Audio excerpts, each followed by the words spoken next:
madalas tayong kumain at napaparami ang kain ng asukal, masyadong expose ang ating dugo sa matataas na level ng asukal. Kaya kahit nag-diet ka na, kahit nag-exercise ka ay di pa rin siya bumaba, ipe-prescribe na sa'yo ang metformin. Pupunta tayo doon sa mga posibleng side effect. Feeling nila yung kidney nila parang tinamaan nung nag-metformin sila. Posible ba yon? May katotohanan kaya to?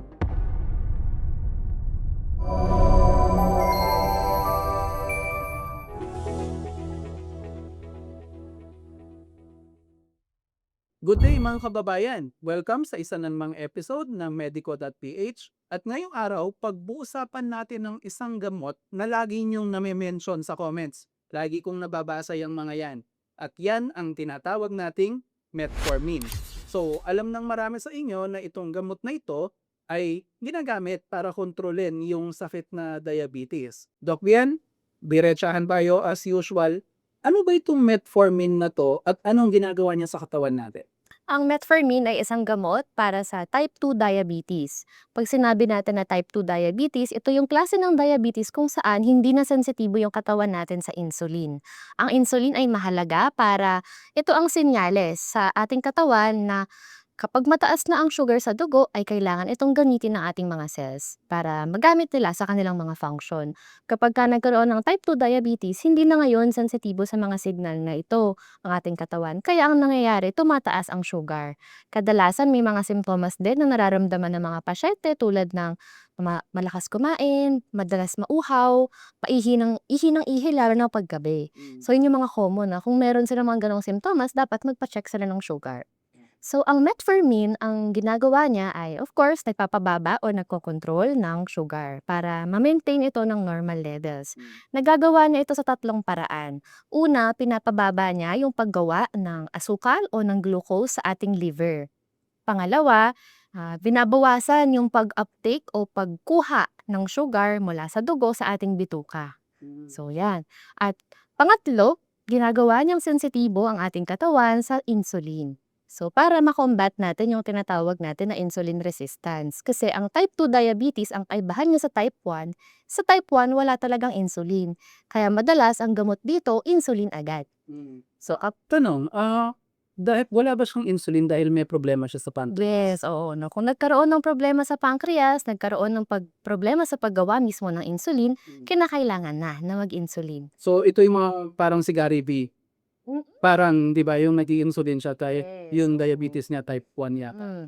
Ang pinaka-common na nakita natin yung type 2 na diabetes. Ito ay dahil sa lifestyle. Dahil yes, dahil madalas tayong kumain at napaparami ang kain ng asukal, masyadong expose ang ating dugo sa matataas na level ng asukal. Kaya hindi na nagiging sensitibo ang katawan natin sa insulin. No? So yan, nakakatulong dyan ang metformin. So yung insulin kasi natin, siya yung lumalaban sa sugar na nasa dugo natin. Signal siya na kumbaga may asukal sa dugo, kailangan natin itong kunin. Kailangan kunin niya ng ating mga cell para magamit. Dahil yung sobrang asukal hindi maganda talaga sa organs natin. Oo, no? So pag nagpa-test ka, nakitang mataas ang fasting blood sugar mo or FBS, Doc Bien, ibig sabihin ba nun magme-metformin ka na or kailangan ba makailang test ka? Ano ang determinant, I guess? Ano yung indication para maresetahan ka ng metformin? Of course, no, dahil ang diabetes ay lifestyle disease.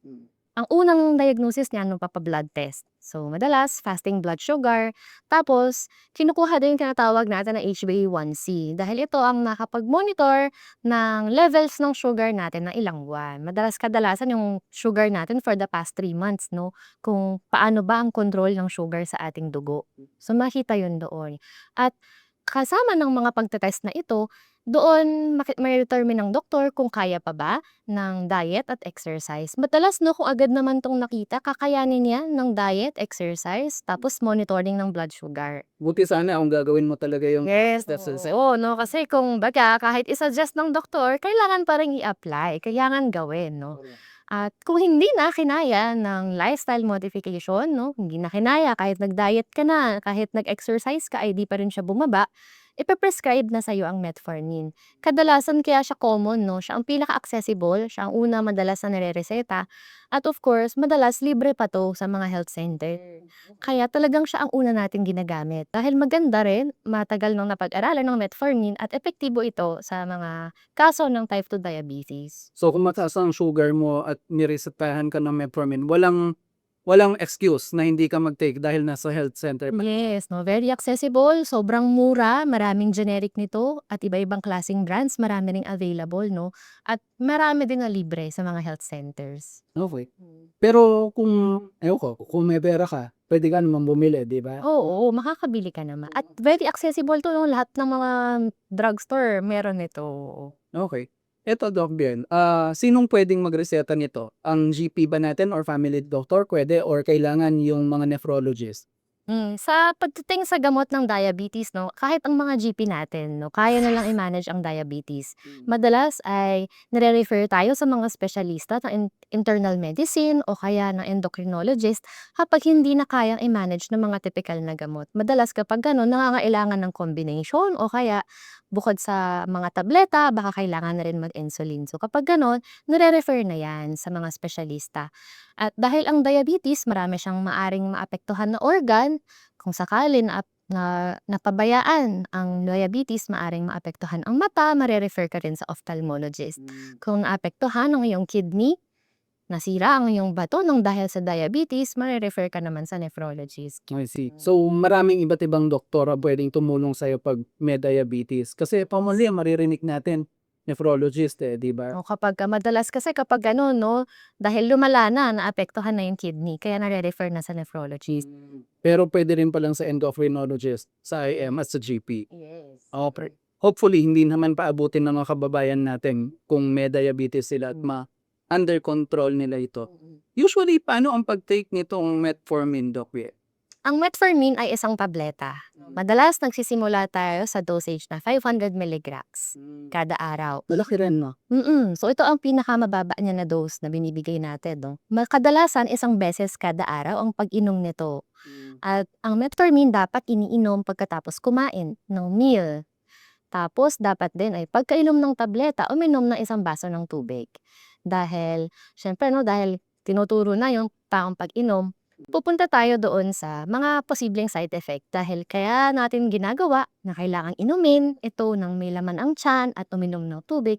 Common na side effects kasi ay maaaring sumakit ang tiyan, maaaring magkaroon ng hangin sa tiyan, 'no, kabag, oo. At maaari rin naman na may malasahan sila na parang metallic na lasa, lasang metal, 'no. So, usually naman ito ay nararanasan sa pag-inom, unang beses mo na pag-inom hanggang mga 1 linggo. Pagkatapos nun magreresolba naman 'tong mga common na side effect na ito. Ito, may nabasa ako sa comments, I think hindi lang isa baka at least 2 times kong nabasa na feeling nila yung kidney nila parang tinamaan nung nag-metformin sila. Posible ba yun? May katotohanan kaya to? Kadalasan kaya nagkakaroon ng mga misconception 'no, na ang mga gamot ay nakakasira ng bato. Actually, it's the other way around. Kung hindi kontrolado ang iyong sugar, mas mataas ang tsansa na masira ang iyong bato. Dahil kailangan ng maraming dugo at maraming nutrisyon ng ating mga organ, kaya sila nasisira. Pero of course, merong clearance ang mga gamot 'no, kumbaga 'pag inom natin ng gamot, mine-metabolize ito ng ating katawan o kumbaga ay tinutunaw ng ating katawan at kailangan natin ng maayos na kidney para masala ito at maayos na liver. Kaya kung meron tayong problema na sa bato o problema sa liver bago uminom ng metformin, iko-consider naman ito ng ating mga doktor. Okay. So, malabo na mangyari yan na sa metformin nasira yung kidney nila. Yes. Okay. Ito, question. Once na naresetahan ka ng metformin, forever mo na bang ite-take to or meron lang time? Ang metformin ay hindi lamang binibigay sa mga may diabetes na kumbaga kapag may diabetes ka, of course kadalasan ito ay magiging maintenance medication na. So kumbaga, pag sinimulan ito at ito ay para sa type 2 diabetes, habang buhay na itong iniinom. Para ma-maintain yung mga levels ng gamot sa ating dugo at ma-control ang sugar. Para hindi siya biglang tataas, hindi rin siya biglang babagsak. May mga instances na panandalian lang ang pag-inom ng metformin. Ang metformin ay maaari ring ibigay sa mga pre-diabetic.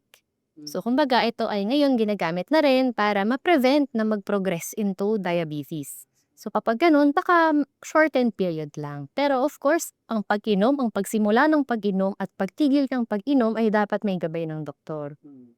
Ito rin ay maaaring ibigay sa mga buntis na nag-develop ng gestational diabetes. Ito ay maaaring ibigay sa kanila. So, yung klase ng diabetes na yun, nangyayari lang kapag habang buntis sila, dun lang sila may diabetes. So, pagkatapos, nag-normalize na yung sugar pagka nanganak na sila. So, kapag ganun, meron lang ding specific time ng pag-inom. At of course, dapat ito ay may gabay ng internal medicine at saka ng OB. So, sa mga buntis minsan, siguro dahil iba yung hormones nila habang buntis kaya nangyayari? Yes, oo. Merong mga babae na nagkakaroon ng panandaliang pagtaas ng blood sugar habang buntis. Ang tawag natin doon ay gestational diabetes o diabetes sa pagbubuntis. Meron din naman mga kababaihan na may mga PCOS o polycystic ovarian syndrome na binibigyan din ng metformin para ito makontrol yung ibang hormones sa katawan nila para magkaroon ng regular na menstrual cycle. So kapag ganun, yung metformin din nila, of course, depende sa prescription ng kanila OBGYN. So, in this case, yung OB-GYN yung magpe-prescribe. Yes. Okay. Ito, paano kung sinabi ng tao, may diabetes na siya, nagme-metformin na siya. Naku na mag-metformin. Magdidisiplina na lang ako sa pagkain tsaka sa pag-exercise ko. Posible ba yon na mawala pa siya sa metformin or hindi safe? Ang pagsisimula ng metformin at biglang pagtapos ng pag-inom ng metformin, of course, ay delikado. Lalo na kung walang gabay ng doktor. Kung ikaw lang ang nagdesisyon na, ay, normal na yung sugar ko, kaya titigil ko na. Paalala na nagno-normal ang iyong sugar dahil umiinom ka ng metformin. Ang delikado dito ay kapag bigla mong itinigil ang pag-inom ng metformin, maaaring mas tumaas pa ang iyong blood sugar. At sa susunod, baka mas tumala ang diabetes o kaya ay baka hindi nagagana sa'yo na isang tableta lang, for example. Baka ang mangyari pa kapag ibinalik yan ng doktor ay madagdagan o magbigay pa ng ibang gamot. So, hindi nakakatulong yung biglaang pag-stop o pagtigil ng mga maintenance medication. Kaya po sila tinatawag na maintenance medication. So, kumbaga, ang araw-araw na pag-inom, yun ang nakakapag-ensure na magiging normal at regular ang ating mga glucose level or level ng asukal sa ating dugo.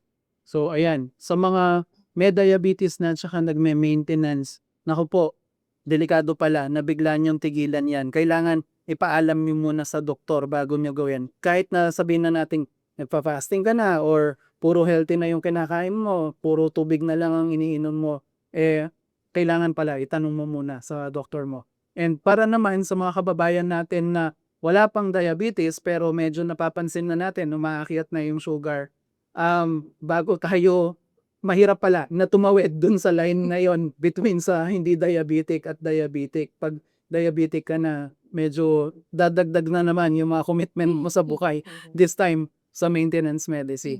So, before we go, Doc Bian, may payo ka ba about sa pagtitake ng metformin sa mga kababayan natin? Ang metformin po ay safe at effective na gamot para sa type 2 diabetes. Pero wag lang din po tayong aasa sa gamot. Dapat ito ay sabayan pa rin ng tamang pagkain at ehersisyo. At kung kayo ay naninigarilyo o umiinom ng alak, ay bukas-babasan na rin po. At higit sa lahat, ang pag-inom po ng metformin ay highly personalized. Wag po natin na ipe-prescribe ito sa mga kapitbahay, kamag-anak, no? Lalo na kung hindi naman po kayo doktor.